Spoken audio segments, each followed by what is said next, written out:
The Australian wilderness is a place of raw, unspoilt beauty, where life unfolds in ways both familiar and strange. And it is here, off the grid, that we have encountered a world of creatures that inhabit this land, each with its own story and place in this ecosystem. This wilderness is alive, with the heartbeat of nature, and every day brings new encounters with its inhabitants. In the quiet dawn of the Australian wilderness, life stirs with a rhythm as ancient as the earth itself. Out here, far from the trappings of modern life, we've become part of this raw, untamed land, where each day is a communion with nature, and every encounter etches itself into the fabric of our existence.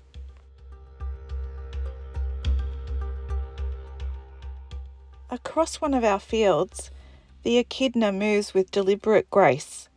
Its spines are a fortress, a clever defence against the dangers of the wild.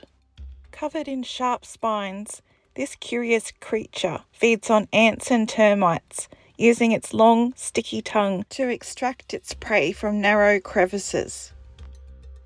The echidna's ability to roll into a tight ball, presenting its spines as a shield, is a fascinating defence mechanism, a testament to the ingenious ways animals adapt to their environments. The kangaroos, so quintessentially Australian, grace our days with their presence. They are the embodiment of resilience, their powerful legs carrying them across the vast fields in a boundless dance. In their eyes, I see a reflection of the land's endurance, a silent testament to the strength required to thrive in this unforgiving terrain. The kangaroos here have been captured drinking water from our dam. One of the kangaroos has a joey in her pouch. A lot of people can confuse wallabies and kangaroos, and we even have wallaroos out here as well, and they're completely different species, but I've lived in Australia my whole life and I still tend to get all of them confused, so don't worry if you do.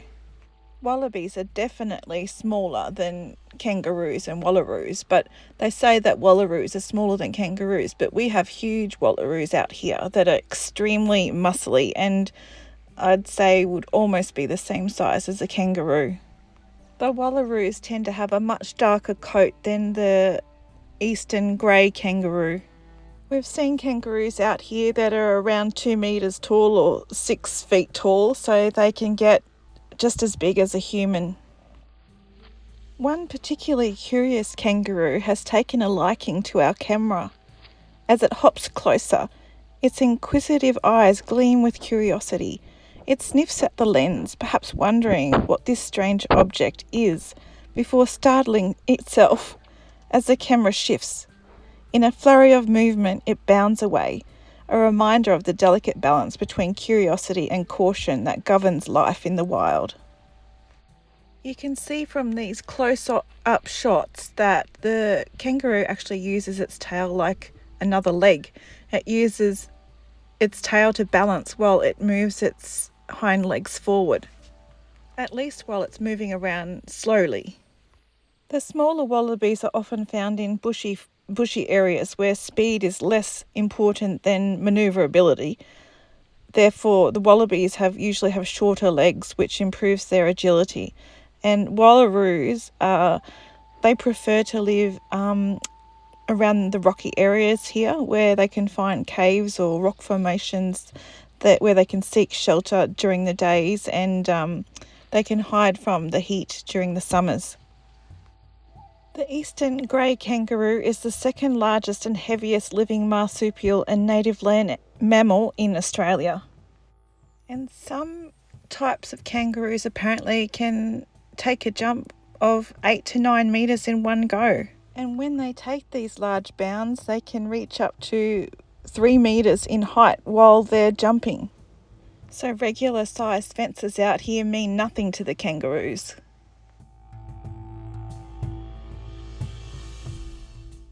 This one looks like it's got a joey in its pouch as well.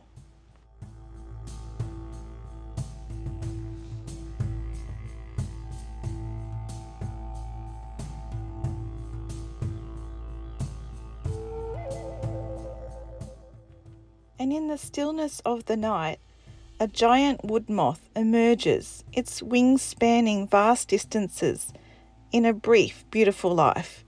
These moths, among the largest in the world, live only to find a mate. Their existence is fleeting, yet an important chapter in the story of the wilderness. And as night falls, the haunting calls of owls echo through the lands. These silent hunters, with their keen eyesight and acute hearing, are masters of the night. Watching an owl in flight is a mesmerising experience as they glide effortlessly, their wings barely making a sound. And in the trees, the brushtail possum makes its nightly rounds. These adaptable marsupials are common visitors to our homestead, their inquisitive nature leading them to forage for food wherever they can find it. Their large eyes and bushy tails give them an almost whimsical appearance, yet they are highly resilient, thriving in both urban and rural environments in Australia. The brushtail possum mainly eats leaves and vegetarian types of food, but apparently they can also eat small mammals such as rats. They love fruit and fruit trees, vegetable gardens and kitchen scraps. They have very sharp claws and a strong grasp, so you don't really want to get in and mess with them.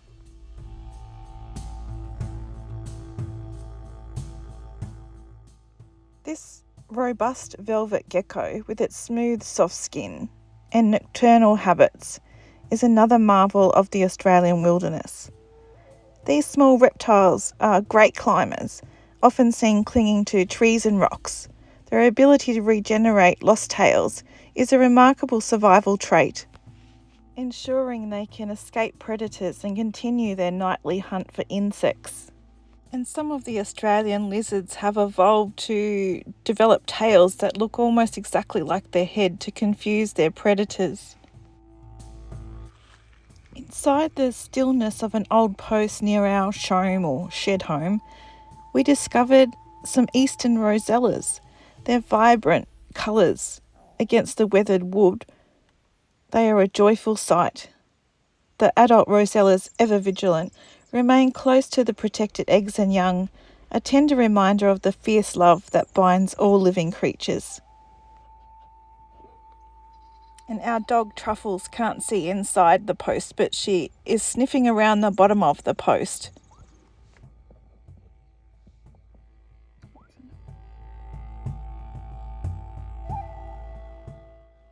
The emu. It's a species of flightless bird in Australia, where it is the tallest native bird. They can sprint for 48 kilometres per hour and they can go for weeks without eating.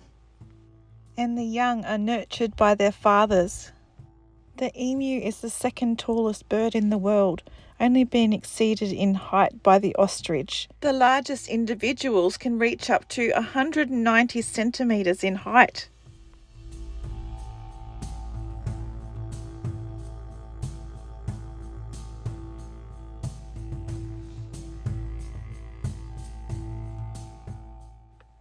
Though we haven't actually seen emus on our property, these emus we found not too far from our property. These ancient birds with their powerful legs and inquisitive nature are a rare sight out in the wild these days. One in particular is so friendly that it approaches our car, likely drawn by the promise of food from passerbyers. It's a reminder of the delicate balance between wildlife and human interaction.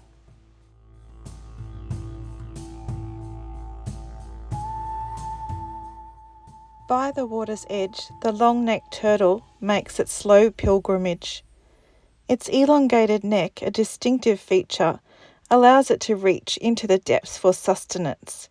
Watching it move, I am struck by the patience and persistence that defines life in the wild. A slow but steady march towards survival. The eastern long-necked turtle is an East Australian species of snake-necked turtle, and it basically bends its head back sideways into its shell rather than pulling its neck and head directly back. And when feeling threatened, this turtle will emit an offensive smelling fluid from its musk glands. This trait gives this turtle one of the other common names, stinker. And in early summer, the female will lay between 2 and 10 eggs in the banks of her aquatic habitat. 3 to 5 months later, the hatchlings break out of their shells. These young turtles often fall prey to predators such as fish and birds.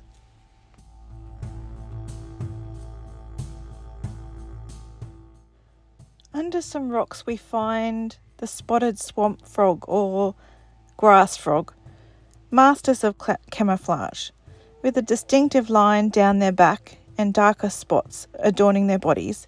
These frogs are delicate reminders of the diversity that thrives in hidden corners of this land.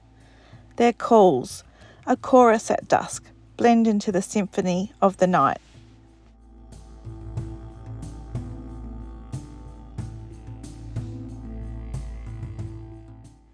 The welcome swallows frequently visit here.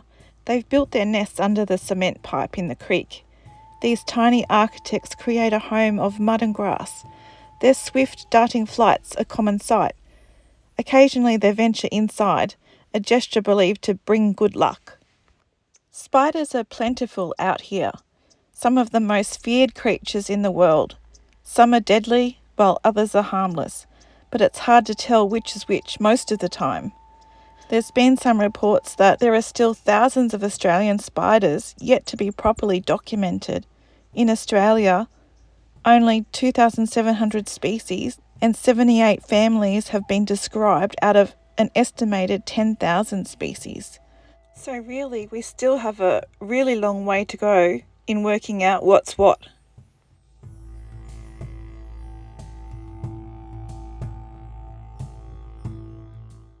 And the Huntsman Spider, often seen running across walls, is a master of surprise.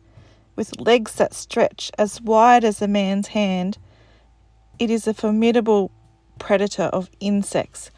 But despite its fearsome appearance, it is a gentle guardian of our homestead, keeping the insect population in check with silent efficiency. Puppy, back. I definitely do not want to be getting into bed with one of these spiders anytime soon. It's enough to give you nightmares when they're crawling all over your bed.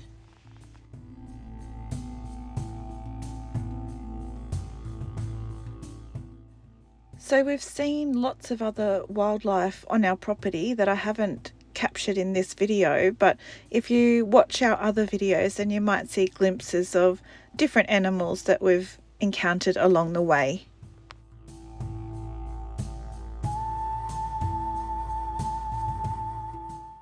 Superb fairy wrens flit about. The males are a vibrant blue, so their bright blue and black heads are a striking contrast in front of the dry grass behind them. A family of them have made a home in an old pile of wire we left on the ground, and from this vantage point they spot insects and dart to the ground to catch them.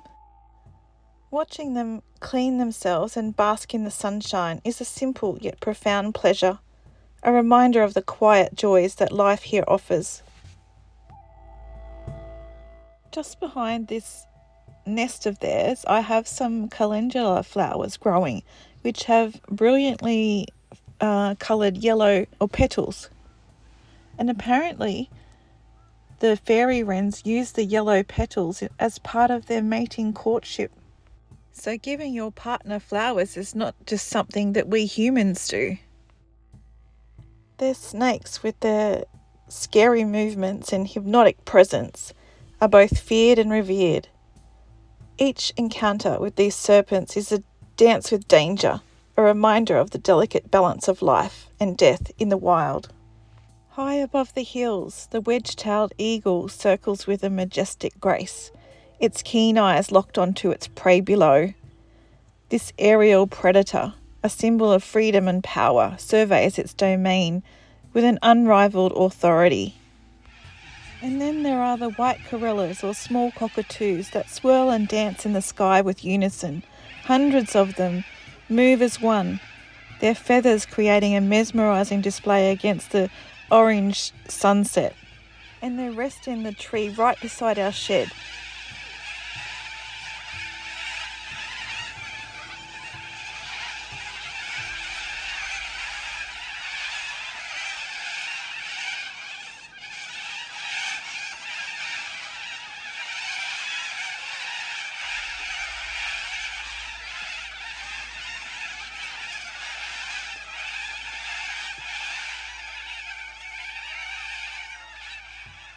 But when our torchlight catches the birds, they scatter in a flurry of wings, flying off in search of a new place to roost, a fleeting yet breathtaking moment of wild beauty. Living off-grid in the Australian wilderness has been a journey into the heart of nature itself.